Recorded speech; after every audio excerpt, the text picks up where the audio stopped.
Good morning বন্ধুরা। আজ 28 September রবিবার।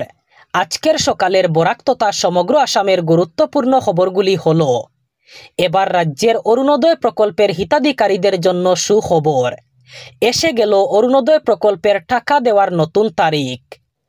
আগামী 7 অক্টোবর রাজ্যের লাখ লাখ মহিলারা পাবেন অরুণোদয় প্রকল্পের টাকা, এই ঘোষণা করেছেন রাজ্যের মুখ্যমন্ত্রী ডক্টর হিমন্ত বিশ্ব শর্মা।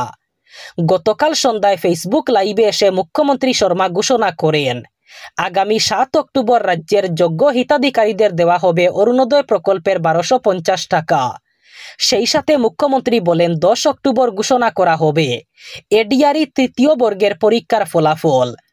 15 অক্টোবর ঘোষণা করা হবে চতুর্থ বর্গের প্রায় 5000 পরীক্ষার্থীর ফলাফল। 12 অক্টোবরের আগে ঘোষণা করা হবে স্বাস্থ্য বিভাগের বিভিন্ন পরীক্ষার ফলাফল। 15 থেকে 20 অক্টোবরের মধ্যে ঘোষণা করা হবে প্রাথমিক বিদ্যালয়ের পরীক্ষার নিযুক্তির ফলাফল এবং 25 অথবা 26 অক্টোবর লাভ করবেন নিযুক্তিপত্র। গতকাল সন্ধ্যায় ফেসবুক লাইভে এসে এই বড় ঘোষণা করেন মুখ্যমন্ত্রী। সেপ্টেম্বর মাস শেষ হতে চলেছে, আর মাত্র 2 দিন পরেই শুরু হবে অক্টোবর। নতুন মাসটি বেশ কিছু বড় পরিবর্তনের সঙ্গে শুরু হতে চলেছে। এর মধ্যে রয়েছে এলপিজি সিলিন্ডারের দাম থেকে শুরু করে পেনশনের নিয়ম পরিবর্তন, যা প্রতিটি পরিবার এবং প্রতিটি মানুষের পকেটকে প্রভাবিত করবে। প্রথম পরিবর্তনটি হচ্ছে 1 অক্টোবর থেকে পরিবর্তনগুলির মধ্যে যা ঘটবে তার মধ্যে মানুষ এলপিজি সিলিন্ডারের দামের পরিবর্তনের উপর সবচেয়ে বেশি নজর রাখবে, কারণ এটি সরাসরি রান্নাঘরের বাজেটের সঙ্গে সম্পর্কিত। প্রসঙ্গত, গত কয়েক মাসে তেল বিপণন সংস্থাগুলি 19 কেজি গ্যাস সিলিন্ডারের দাম পরিবর্তন করেছে, কিন্তু 14 কেজি গার্হস্থ্য এলপিজি সিলিন্ডারের দাম দীর্ঘদিন ধরে অপরিবর্তিত। এই সিলিন্ডারের দাম শেষবার 8 এপ্রিল 2025 তারিখে দিল্লি, মুম্বাই, কলকাতা, চেন্নাই সহ অনেক শহরে পরিবর্তন করা হয়েছিল। এমন পরিস্থিতিতে এবার নবরাত্রি এবং দুর্গাপূজা উপলক্ষে দাম কমার আশা করা হচ্ছে। দ্বিতীয় পরিবর্তনটি যা 1 অক্টোবর থেকে কার্যকর হবে তা হল রেলের সঙ্গে সম্পর্কিত। রেল টিকিট বুকিংয়ে জালিয়াতি রোধ করার জন্য ভারতীয় রেলওয়ে বড় সিদ্ধান্ত নিয়েছে। 1 অক্টোবর 2025 থেকে এই নিয়ম কার্যকর হতে চলেছে। এর আওতায় আগামী মাস থেকে রিজার্ভেশন খোলার পর প্রথম 15 মিনিটের মধ্যে কেবলমাত্র সেই ব্যক্তিরা যাদের আধার কার্ড ভেরিফিকেশন করা হয়েছে তারাই অনলাইনে টিকিট বুক করতে পারবেন। তৃতীয় পরিবর্তনটি সরাসরি এনপিএস, ইউপিএস, অটল পেনশন যোজনা এবং এনপিএস লাইটে নথিভুক্ত পেনশনভোগীদের উপর প্রভাব ফেলবে। পেনশন তহবিল নিয়ন্ত্রক এবং উন্নয়ন কর্তৃপক্ষ কেন্দ্রীয় রেকর্ড কিপিং এজেন্সি দ্বারা নেওয়া ফি সংশোধন করেছে, যা 1 অক্টোবর 2025 থেকে কার্যকর হবে। সেই সাথে ইউনিফাইড পেমেন্ট ইন্টারফেস অথবা ইউপিআই ব্যবহারকারীদের জন্য অক্টোবরে নিয়মে পরিবর্তন আসছে। জানা যাচ্ছে, আপনি যদি অনলাইন পেমেন্টের জন্য ঘন ফোনপে, গুগল পে অথবা পেটিএম ব্যবহার করেন, তাহলে national payments corporation of India দ্বারা নেওয়া নতুন পরিবর্তনগুলি আপনাকে প্রভাবিত করবে। এবার থেকে আর P2PR লেনদেনগুলির সরিয়ে ফেলতে পারে ইউপিআই। ব্যবহারকারীর নিরাপত্তা জোরদার করতে এবং আর্থিক জালিয়াতি প্রতিরোধের পদক্ষেপ হিসাবে এটি করা হতে পারে।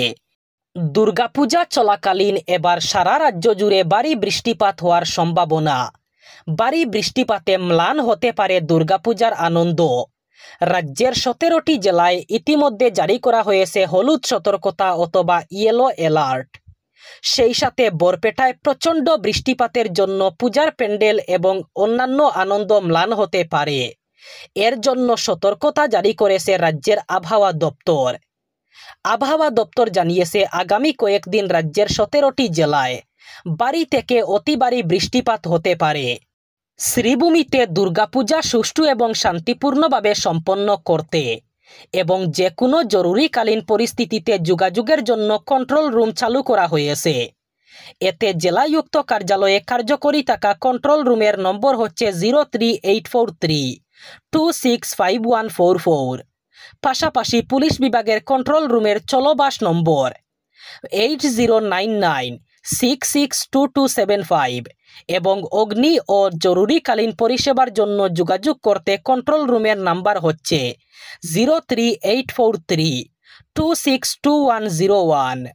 উত্তর প্রদেশের বারেলিতে আই লাভ মোহাম্মদ ক্যাম্পেইনকে কেন্দ্র করে গত শুক্রবার জুমার নামাজের পর ব্যাপক উত্তেজনা এবং সংঘর্ষের ঘটনা ঘটে।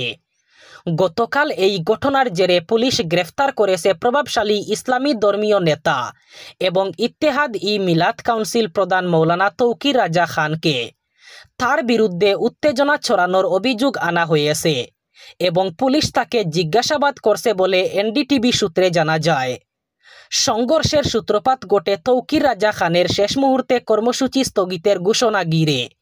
তিনি আগেই ঘোষণা করেছিলেন যে প্রশাসন অনুমতি না দিলেও আই লাভ মোহাম্মদ ক্যাম্পেইনের সমর্থনে মিছিল হবে। তবে শুক্রবার হঠাৎ করেই তিনি কর্মসূচি বাতিল করেন। তার এই সিদ্ধান্তে ক্ষুব্ধ হয়ে জুমার নামাজের পর শত শত মানুষ আই লাভ মোহাম্মদ লেখা ব্যানার প্লেকার্ড নিয়ে তার বাসভবনের সামনে এবং কাছাকাছি মসজিদের আশেপাশে জমায়েত হন। এই জমায়েত থেকেই ইসলামিয়া ইন্টার কলেজ মাঠের দিকে যাওয়ার চেষ্টা করলে পুলিশ বাধা দেয়।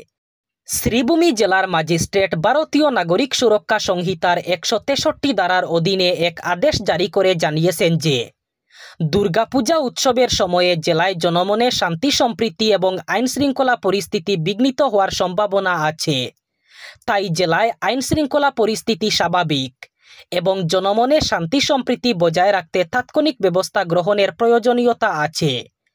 এর পরিপ্রেক্ষিতে ভারতীয় নাগরিক সুরক্ষা সংহিতার 163 ধারার অধীনে জারি করা জেলা ম্যাজিস্ট্রেটের আদেশ অনুসারে আগামীকাল অর্থাৎ 29 সেপ্টেম্বর থেকে আগামী 3 অক্টোবর পর্যন্ত সমগ্র শ্রীভূমি জেলায় বিনা অনুমতিতে কোনো ধরনের বন্ধ র্যালি, স্ট্রাইক, ধর্ণা প্রদর্শন করা যাবে না। এই আদেশ তাৎক্ষণিকভাবে সমগ্র শ্রীভূমি জেলায় বলবৎ হয়েছে। আদেশ অমান্যকারীর বিরুদ্ধে সংশ্লিষ্ট আইন অনুযায়ী কঠোর ব্যবস্থা গ্রহণ করা হবে বলে জানানো হয়। বিটিসি নির্বাচনে একক সংখ্যাগরিষ্ঠতা নিয়ে নির্বাচিত হয়েছে হাগ্রামা মহিলারী নেতৃত্বাধীন বিপিএফ দল। হিন্দু মুসলিম নির্বিশেষে বাঙালিদের প্রতি বিজেপি দলের অবজ্ঞা এবং দমন নীতি এই ফলাফলে গুরুত্বপূর্ণ ভূমিকা নিয়েছে বলে মন্তব্য করল বরাক ডেমোক্রেটিক ফ্রন্ট অথবা বিডিএফ। এক প্রেস বার্তায় বিডিএফ মুখ্য আহ্বায়ক প্রদীপ দত্ত রায় বলেন, বিটিসি নির্বাচনের প্রাক্কালে জাতীয় রাজনৈতিক দলগুলোকে ভোট না দিয়ে বড়োল্যান্ডের স্থানীয় দলকে ভোট দেওয়ার জন্য তিনি বড়োল্যান্ডের বাঙালিদের অনুরোধ জানিয়েছিলেন। বাঙালিরা সেই অনুযায়ী ভোট দিয়েছেন বলে এদিন তিনি তাদের প্রতি কৃতজ্ঞতা প্রকাশ করেন। তিনি বলেন, বিগত শাসনকালে বিজেপি দল বাঙালি হিন্দুদের জন্য কাজের কাজ কিছুই করেনি। যে দলকে উজাড় করে ভোট দিয়ে বাঙালি হিন্দু নির্বাচিত করেছিলেন তাদেরই বৃদ্ধাঙ্গুষ্ঠ দেখিয়েছে বিজেপি সরকার। অসমে বাঙালিদের সংখ্যা প্রায় 1 কোটি, কিন্তু বিগত যে 1.5 লাখ নিযুক্তি দেওয়া হয়েছে তাতে বাঙালিদের সংখ্যা খুবই নগণ্য। বরাক উপত্যকার 3য় এবং 4র্থ শ্রেণীর পদ স্থানীয়দের জন্য সংরক্ষিত করা হবে বলে প্রতিশ্রুতি দিয়েও তা পালন করেনি বিজেপি সরকার। কেন্দ্রীয় সরকার এবং রেল মন্ত্রকের সবুজ সংকেত সত্ত্বেও ভাষা শহীদ স্টেশন নামকরণের দীর্ঘদিনের দাবিকে মান্যতা দিতে অনিচ্ছুক এই সরকার। এবার বরাক উপত্যকার 3 জেলার আজকের আবহাওয়ার খবর।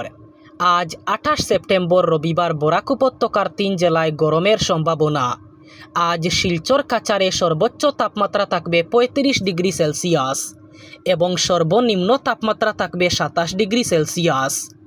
শ্রীভূমি করিমগঞ্জে আজ সর্বোচ্চ তাপমাত্রা থাকবে 35 ডিগ্রি সেলসিয়াস এবং সর্বনিম্ন তাপমাত্রা থাকবে 27 ডিগ্রি সেলসিয়াস। একইভাবে হাইলাকান্দি জেলায়ও আজ সর্বোচ্চ তাপমাত্রা থাকবে 35 ডিগ্রি সেলসিয়াস এবং সর্বনিম্ন তাপমাত্রা থাকবে 27 ডিগ্রি সেলসিয়াস। এই ছিল আজকের সকালের গুরুত্বপূর্ণ খবরগুলি। ভিডিওটি অবশ্যই লাইক করবেন এবং চ্যানেলটি সাবস্ক্রাইব করবেন।